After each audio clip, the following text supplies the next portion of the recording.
Hello, നമസ്കാരം. എല്ലാവർക്കും dark മൂണിൻ്റെ പുതിയൊരു അധ്യായത്തിലേക്ക് സ്വാഗതം. ഈ ആത്മാവെന്ന് പറഞ്ഞ സാധനം ഉണ്ടല്ലോ, എപ്പോൾ എവിടെ വേണേലും വരാൻ കേട്ടോ. ആർക്ക് വേണേലും ആത്മാവായിട്ട് വരാൻ പറ്റും. ഇപ്പം നിങ്ങൾക്ക് എല്ലാവർക്കും സംശയം ഉണ്ടെങ്കിൽ ഇതിൻ്റെ അവസാനം ഞങ്ങൾ എങ്ങനെ ആത്മാവിനെ വരുത്താമെന്നുള്ളൊരു സംഭവം പറഞ്ഞു തരാം.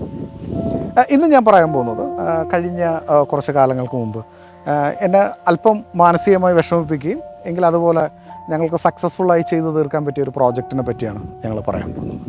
ഞങ്ങൾ ഇങ്ങനെ വൈകുന്നേരം ഒരു ചായയൊക്കെ കുടിച്ച് ഇങ്ങനെ വീട്ടിൽ കഥയൊക്കെ പറഞ്ഞിരിക്കുന്ന സമയത്ത് പെട്ടെന്ന് എനിക്കൊരു കോൾ വന്നു. ഞങ്ങൾ ആ കോൾ അറ്റൻഡ് ചെയ്തപ്പോൾ പറഞ്ഞു, സാർ ഞങ്ങളൊരു മെയിൽ അയച്ചിട്ടുണ്ട്. ഞങ്ങളിങ്ങനെ മംഗലാപുരത്തെ ഒരു മെഡിക്കൽ കോളേജിൽ നിന്ന് വിളിക്കുന്നതാണ്. അവിടുത്തെ ഒരു പ്രൈവറ്റ് മെഡിക്കൽ കോളേജാണ്. ഞങ്ങൾ വിളിക്കുന്നതാണ്. സാർ ഒരു കാര്യം ചെയ്യണം, അതൊന്ന് വായിച്ചു നോക്കണം. വിശദമായൊരു മെയിൽ തന്നെ എഴുതിയിട്ടുണ്ട്. ആ മെയിലിനകത്ത് പറഞ്ഞിരിക്കുന്ന കാര്യങ്ങൾ വളരെ ചുരുക്കി ഞാൻ പറയാം. അവിടുത്തെ ഒരു വിദ്യാർത്ഥി ബൈക്ക് ആക്സിഡൻറ്റിൽ മരിച്ചുപോയി. അവൻ്റെ സിസ്റ്റർ അവിടുത്തെ തന്നെ പ്രൊഫസറുമാണ് ആ മെഡിക്കൽ കോളേജിൽ. അപ്പം ഈ പയ്യൻ മരിച്ചുപോയി. അതിനുശേഷം അവരുടെ ഹോസ്റ്റലിൽ ആർക്കും താമസിക്കാൻ പറ്റുന്നില്ല, ഹോസ്റ്റൽ റൂമിൽ. കാരണം ഈ പയ്യൻ ഒരു അതിസമ്പന്നന്മാരുടെ പട്ടികയിൽപ്പെടുന്ന ഒരു പയ്യനാണ്. പക്ഷേ ഏറ്റവും മനസാക്ഷിയുള്ള കൂട്ടുകാരൻ. സുഹൃത്തുക്കളുടെ എന്ത് കാര്യവും അവൻ മനസ്സിലാക്കി ചെയ്യുന്ന കൂട്ടത്തിൽപ്പെട്ട ആളാണ്. അതുകൊണ്ട് തന്നെ ആ കോളേജിലെ എല്ലാവർക്കും ഈ പ്രൊഫസറെയും ഈ കുട്ടിയെയും ഭയങ്കര ഇഷ്ടമാണ്. അപ്പോൾ അവൻ്റെ മരണം എല്ലാവരെയും വല്ലാതെ വേദനിപ്പിച്ചു. അങ്ങനെ ഇവർ മാനസികമായി തകർന്നിരുന്നു. പക്ഷേ നോർമലായി വന്നപ്പോഴാണ് ഹോസ്റ്റലിൽ ഈ പ്രേതാത്മാവിൻ്റെ സാന്നിധ്യം മനസ്സിലാക്കി തുടങ്ങിയത്. എങ്ങനെയാണെന്നറിയണ്ടേ, രാത്രിയാകുമ്പോഴത്തേക്ക് ചില അർദ്ധരാത്രികളിൽ പെട്ടെന്ന് ഒരു RX-100 സ്റ്റാർട്ടായി വരുന്ന ഒച്ചകൾ, അതിൻ്റെ സൗണ്ട് ഇവർക്ക് കേൾക്കാൻ കഴിയും. അപ്പോൾ ഇവർ എല്ലാവരും കൂട്ടുകാരൊക്കെ പെട്ടെന്ന് ഇറങ്ങി നോക്കും. കാരണം ഇവന് പ്രിയപ്പെട്ടത് ഇവൻ്റെ ഒരു RX-100, ആ വണ്ടിയുടെ സൗണ്ടാണ് കേൾക്കുന്നത്. ഇവർ ഇറങ്ങി നോക്കുമ്പോൾ അവിടെ അങ്ങനത്തെ ശബ്ദമൊന്നുമില്ല. ചിലപ്പോൾ തോന്നും ഈ വണ്ടിയുടെ സൗണ്ട് അവരുടെ പാർക്കിംഗ് യാർഡിൽ നിന്നാണെന്ന്. എല്ലാവരും അങ്ങോട്ട് ചെന്ന് നോക്കും. അവിടെയും ഈ വണ്ടി സ്റ്റാർട്ടാവുന്ന സൗണ്ട് കേൾക്കും. ഇവർ ആളടുക്കുമ്പോഴത്തേക്ക് ഇതിങ്ങനെ ആക്സിലറേഷൻ കുറഞ്ഞ് ഇതങ്ങ് ഓഫാവും. ഈ ശബ്ദം കേൾക്കാനില്ല. അങ്ങനെ വന്നു. പിന്നെ പലരും അപ്രതീക്ഷിതമായി ഡൈനിങ് ഹാളിലൊക്കെ ഇരിക്കുമ്പോൾ ഡൈനിങ് ഹാളിൻ്റെ തൊട്ട് ഫ്രണ്ടിൽ വരെ ബൈക്ക് പാർക്കിംഗ് ഒക്കെ ഉള്ളതാണ്. പെട്ടെന്ന് ഈ ബൈക്ക് വരുന്നതിൻ്റെ ലൈറ്റ് റിഫ്ലക്റ്റ് ചെയ്യുന്ന പോലെ തോന്നും റൂമിനകത്ത്. ഇനി ഒറ്റയ്ക്കൊക്കെ പോയിരുന്ന് ഭക്ഷണം കഴിക്കുക എന്ന് വെച്ചാൽ തന്നെയും അവിടെ ഇരിക്കുമ്പോഴത്തേക്ക് ഇവൻ ഡെസ്കിലൊക്കെ അടിച്ച് പാട്ട് പാടുന്ന ഒരു കുഞ്ഞു കലാകാരനാണ്. ഇവൻ്റെ ഡെസ്കിൽ തട്ടുന്ന ഒച്ചയും അതും നല്ല താളത്തിൽ റിതമിക്കായിട്ട് തട്ടുന്ന ഒച്ചയൊക്കെ കേട്ട് കുട്ടികൾ ഭയന്നോടാനും മാനസികമായി ബുദ്ധിമുട്ടുകൾ അനുഭവിക്കാനൊക്കെ തുടങ്ങി. അങ്ങനെ വന്നപ്പോൾ ഇത് ഒരു സൈഡ്. ഇനി അടുത്ത വിഷയം പറയാം. അവൻ താമസിച്ചിരുന്ന കുട്ടികളുടെ കൂടെ താമസിച്ചിരുന്ന വീട് വളരെ അടുത്താണെങ്കിലും മംഗലാപുരത്ത് തന്നെയാണെങ്കിലും പുള്ളി അടിച്ചു പൊളിക്കാനായിട്ട് സുഹൃത്തുക്കളുടെ കൂടെ ഹോസ്റ്റലിലാണ് താമസിച്ചത്. അപ്പോൾ ഈ ഹോസ്റ്റൽ റൂമിൽ ആര് കിടന്നാലും അവൻ്റെ ഒരു കട്ടിലുണ്ട്. ഈ കട്ടിലിൽ കിടന്നു കഴിഞ്ഞാൽ രാവിലെ ഉറക്കം എഴുന്നേൽക്കുന്നത് ആ കോളേജിൻ്റെ മെഡിക്കൽ കോളേജിൻ്റെ മോർച്ചറിയുടെ നടയിലായിരിക്കും. അല്ലെങ്കിൽ അവരുടെ ഒരു വലിയ ഗ്രൗണ്ടുണ്ട്, അതിൻ്റെ ഏതെങ്കിലും ഒരു മൂലയിൽ നിന്ന് ഈ കിടക്കുന്നയാൾ എഴുന്നേറ്റ് വരും. കൂടെ താമസിക്കുന്ന സുഹൃത്തുക്കൾ പറഞ്ഞതെന്ന് പറഞ്ഞു കഴിഞ്ഞാൽ, സാർ ഞങ്ങൾക്കറിയില്ല ആരാണ് ഇത്രയും ഭംഗിയായി ആ ഡോറ് തുറന്ന് ഞങ്ങളെ കൊണ്ടുപോകുന്നതെന്ന് ഞങ്ങൾക്കറിയില്ല. ആ കട്ടിലിൽ കിടന്നാൽ ഉറപ്പായി അവിടെ ആയിരിക്കും എഴുന്നേൽക്കുക എന്ന് പറഞ്ഞു. അങ്ങനെ ഞങ്ങളൊരു അവിടുത്തെ പ്രിൻസിപ്പള്, അവിടുത്തെ മാനേജ്മെൻറ്റ് ടീം ഞങ്ങളെ വിളിച്ച് സംസാരിച്ചു. ഞങ്ങൾ ആ ഹോസ്റ്റൽ റൂം കാണാനായിട്ട് ഞങ്ങൾ മംഗലാപുരത്ത് ചെന്ന് കഴിഞ്ഞിട്ട് ഞങ്ങൾ പറഞ്ഞു, ഞങ്ങൾക്ക് ഒരു ദിവസം ഇതിനകത്ത് സ്റ്റേ ചെയ്ത് 1-2 ദിവസം സ്റ്റേ ചെയ്ത് നോക്കണം എന്താ സംഭവിക്കുന്നതെന്ന് അറിയാം. അങ്ങനെ ഞങ്ങളവിടെ താമസിക്കാൻ തീരുമാനിച്ചു. എൻ്റെ കൂടെ വന്ന് എൻ്റെ റിസർച്ചിൽ കൂടെയുള്ളൊരു ഫ്രണ്ടുണ്ട്. ഞങ്ങൾ രണ്ടുമാണ് താമസിക്കുന്നത്. അവിടെ ആ റൂമിൽ താമസിക്കാം. ബാക്കിയുള്ളവർ ഫുൾ ക്യാമറകളും സെറ്റപ്പുമായിട്ട് ഒബ്സർവ് ചെയ്യാൻ പറഞ്ഞു. അങ്ങനെ രാത്രി ആയപ്പോഴത്തേക്ക് പുള്ളിക്കാരിക്ക് പേടി തട്ടി. പുള്ളിക്കാരി പറഞ്ഞു, സാർ ഒരു കാര്യം ചെയ്യും, സാർ മാത്രം ഇവിടെ താമസിച്ചോ, ഞാൻ ഒബ്സർവേഷൻ ടീമിൻ്റെ കൂടെ നിൽക്കാമെന്ന് പറഞ്ഞു. ഞാൻ പറഞ്ഞു ശരി, ഓക്കെ. അങ്ങനെ ആ സുഹൃത്തിൻ്റെ കട്ടിലയിൽ ഞാൻ കിടന്നു. നല്ല പോലെ ഉറങ്ങി. യാത്രയുടെ ക്ഷീണമുണ്ട്, ഞാൻ നല്ല പോലെ ഉറങ്ങി. പക്ഷെ ഒരു രസകരമായ കാര്യം, കുറച്ച് കഴിഞ്ഞപ്പോൾ ഉറക്കത്തിൻ്റെ ഏത് സമയത്ത് എന്ത് സംഭവിച്ചു എന്ന് എനിക്കറിയില്ല. കുറച്ച് കഴിഞ്ഞ് എന്നെ എൻ്റെ സുഹൃത്തുക്കൾ തട്ടി വിളിച്ച് എഴുന്നേൽപ്പിക്കുമ്പോൾ ഞാൻ ആ മെഡിക്കൽ കോളേജിൻ്റെ മോർച്ചറിയുടെ വരാന്തയിലാണ് കിടക്കുന്നത്. രാത്രി തലേണയും കെട്ടിപ്പിടിച്ച് ഞാൻ അവിടുത്തെ ബെഡ്ഷീറ്റും എടുത്തുകൊണ്ട് അവിടെ പോയി കിടന്നു എന്ന് പറഞ്ഞു.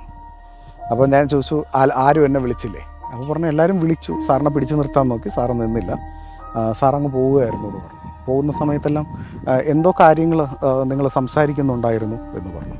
അതെന്താണെന്നറിയില്ല. കാരണം ഈ കൂടെ വന്ന എൻ്റെ റിസർച്ചിന് കൂടെ വന്ന ആൾക്കാർക്കാർക്കും കന്നഡ അറിയില്ല. പക്ഷേ ഞാൻ പഠിച്ചത് പല സ്ഥലങ്ങളിലായതുകൊണ്ട് എനിക്ക് അത്യാവശ്യം കന്നഡയും തെലുങ്കും അത്യാവശ്യം ഭാഷകളറിയാം. ഞാൻ സംസാരിച്ചത് കന്നഡയിലായിരുന്നു സംസാരിച്ചുകൊണ്ടിരുന്നത്. ഞാൻ രാവിലെ വളരെ ക്ഷീണത്തോടു കൂടിയാണ് പിറ്റേ ദിവസം ഞങ്ങൾ വർക്കിന് ചെന്നിരുന്ന് ഞങ്ങൾ കാര്യം പറഞ്ഞു. എന്തൊക്കെയോ ചില പ്രശ്നങ്ങൾ ആ ഹോസ്റ്റൽ റൂംസിനുണ്ട്. തൽക്കാലം ഞങ്ങൾ ഹോസ്റ്റൽ റൂം സീൽ ചെയ്യാനായിട്ട് ആ ബ്ലോക്ക് സീൽ ചെയ്യാനാണ് ആദ്യം പറഞ്ഞത്. പക്ഷേ അപ്പോൾ എല്ലാവരും പറഞ്ഞു, സാർ അത് ബുദ്ധിമുട്ടാണ്, കാരണം ഇത്രയും കുട്ടികളെ മാറ്റി താമസിപ്പിക്കുകയൊക്കെ നടക്കുന്ന കാര്യമല്ല എന്ന് പറഞ്ഞു. എങ്കിൽ ശരി, ഈ ക്ലാസ് റൂം, ആ ഹോസ്റ്റൽ റൂം ഞങ്ങൾ സീൽ ചെയ്യാൻ തീരുമാനിച്ചു. അങ്ങനെ ഞങ്ങളത് സീൽ ചെയ്യുന്ന കാര്യത്തെപ്പറ്റി സംസാരിച്ചു. ചില മാന്ത്രികപരമായ ചില കാര്യങ്ങൾക്ക് ഉപയോഗിക്കുന്ന ചില എക്യുപ്മെൻറ്റ്സുകൾ വെച്ച് ഞങ്ങൾ ആ ഹോസ്റ്റൽ റൂം സീൽ ചെയ്തപ്പോൾ പിള്ളേരെല്ലാം ആ റൂം മാറി അവിടുത്തെ ബെഡും കിടക്കയൊക്കെ എടുത്ത് വേറെ സ്ഥലത്ത് പോയി സെറ്റിലായി.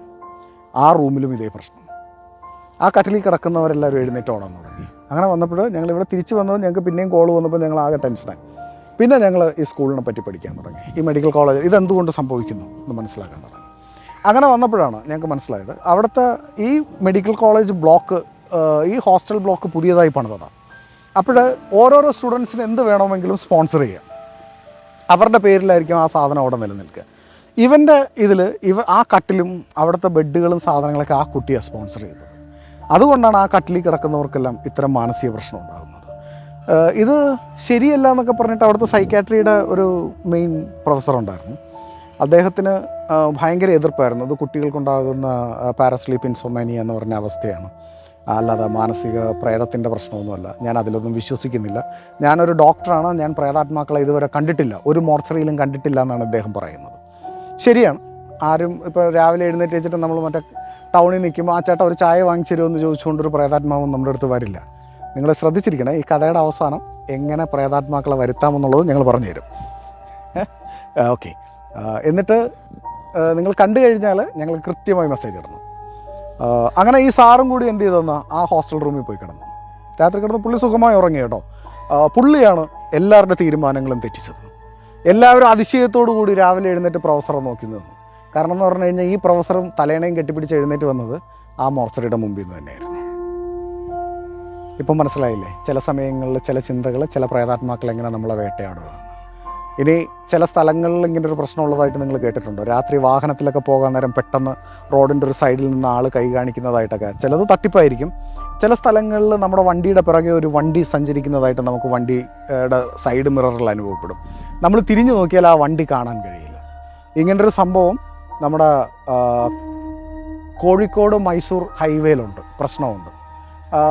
അവിടെ സെക്യൂരിറ്റി ഏരിയയൊക്കെ തന്നെയാണ്. പക്ഷേ യാദൃശ്ചികമായി നമ്മൾ സഞ്ചരിക്കുന്ന സമയത്ത് നമ്മുടെ വണ്ടിയുടെ പിറകിൽ ഒരു ഗ്രീൻ കളർ വില്ലീസ് ഒരു സായിപ്പ് ഓടിച്ചു വരുന്നതായിട്ട് കാണാൻ കഴിയും. അങ്ങനെ ഒത്തിരി പേര് അനുഭവസാക്ഷ്യം പറഞ്ഞിട്ടുണ്ട്. എൻ്റെ അടുത്ത് കണ്ടിട്ടുണ്ടോ എന്ന് ചോദിച്ചു കഴിഞ്ഞാൽ ഞങ്ങൾ 1-2 തവണ ട്രാവൽ ചെയ്തു. ചിലപ്പോൾ അന്നത്തെ ദിവസം എന്തെങ്കിലും കാരണം കൊണ്ട് ചിലപ്പോൾ ആ സായിപ്പിന് വരാൻ പറ്റിയിട്ടില്ലായിരിക്കാം, സായിപ്പിൻ്റെ പ്രേതാത്മാവിന് വരാൻ പറ്റിയിട്ടില്ലായിരിക്കാം. ഞങ്ങൾ കണ്ടിട്ടില്ല. പക്ഷേ കണ്ട ഒത്തിരി ആൾക്കാർ ഇതിനെപ്പറ്റി ഞങ്ങളടുത്ത് അന്ന് സംസാരിച്ചിരുന്നു. അതുപോലെ ഈ സാറും കൂടി പേടിച്ചപ്പോഴത്തേക്ക് സാറ് പിന്നെയും ഞങ്ങളെ വിളിച്ചു. സാറ് പറഞ്ഞു, എന്തായാലും നിങ്ങൾ വന്ന് നോക്കണം, നോക്കിയേ പറ്റൂ. ഞങ്ങൾ ചെന്ന് കണ്ടു കഴിഞ്ഞിട്ട് ഞങ്ങൾ എന്ത് ചെയ്തെന്നാൽ ഇവർ കൊണ്ടുവന്ന ഡെസ്കും ബെഞ്ചും ആ കുട്ടിയുടെ പേരിലുള്ള ഓർമ്മ, മെമ്മറീസ് എല്ലാം ഞങ്ങൾ എന്ത് ചെയ്തെന്നാൽ ഈ ലോക്ക് ചെയ്ത റൂമിൽ കൊണ്ടുപോയി സീൽ ചെയ്തു. എന്നിട്ടിത് തുറക്കണ്ടെന്ന് പറഞ്ഞു. അതിനുശേഷം കുറച്ച് കാര്യങ്ങളും കൂടി ഞങ്ങൾ അവിടെ ചെയ്തു. അതിന് വിറ്റ്നസ്ഡായിട്ട് അവിടെ കുറച്ച് അധ്യാപകരുണ്ടായിരുന്നു, മാനേജ്മെൻ്റ് ഉണ്ടായിരുന്നു. പിന്നെ ഒരു പ്രശസ്തനായ ഈ ജ്യോതിഷം താന്ത്രികം കൈകാര്യം ചെയ്യുന്ന ഗായത്രി എന്നു പേരുള്ള ഒരു പുള്ളി, അദ്ദേഹവും ഞങ്ങളോട് കൊണ്ടുണ്ടായിരുന്നു. പക്ഷേ ഞങ്ങൾ ഭംഗിയായിട്ട് ഇതെല്ലാം ഫിനിഷ് ചെയ്ത് തിരിച്ചു പോകും. നമ്മുടെ പഴമക്കാരെല്ലാം പറയുമ്പോൾ നമ്മൾ തമാശയായിട്ട് കാണുന്ന ഒരു കാര്യമുണ്ട്. എന്താണെന്നറിയോ? ഈ മരിച്ചു പോയവരുടെ സാധനങ്ങളൊക്കെ നമ്മൾ വീട്ടിൽ സൂക്ഷിച്ചു വയ്ക്കും. ഈ കണ്ടിട്ടില്ലേ, ഈ ചിലരൊക്കെ മരിച്ചു കഴിഞ്ഞാൽ അവരുടെ സ്വർണ്ണത്തിനൊക്കെ ഇടികൂടുന്ന കണ്ടിട്ടില്ലേ? നിങ്ങൾ നോക്കിയാൽ മതി. ഇങ്ങനെ കിട്ടുന്ന സാധനങ്ങൾ ഉപയോഗിക്കുന്ന ആൾക്കാർക്ക് അവർക്കുണ്ടായിരുന്ന അതേ ശാരീരിക മാനസികമായ അവസ്ഥകൾ ഫോളോ ചെയ്യുന്നതായിട്ട് ഞങ്ങളുടെ റിസർച്ചിൽ ഞങ്ങൾ കണ്ടിട്ടുണ്ട്. അപ്പോൾ ഒരു കാര്യം മനസ്സിലാക്കുക, പ്രേതാത്മാവ് ഫോളോ ചെയ്യുമെന്ന് ചോദിച്ചു കഴിഞ്ഞാൽ ചില സമയങ്ങളിൽ നമ്മൾ ആ എനർജി ഫോളോ ചെയ്യും, ഉറപ്പായും ഫോളോ ചെയ്യുന്നു ഞങ്ങൾ വിശ്വസിക്കുന്നു. ഇനിയിപ്പോൾ നിങ്ങൾക്കിതിൽ എതിർപ്പൊക്കെ ഉണ്ടാകാം, ഞങ്ങൾ കുറ്റമൊന്നും പറയുന്നില്ല.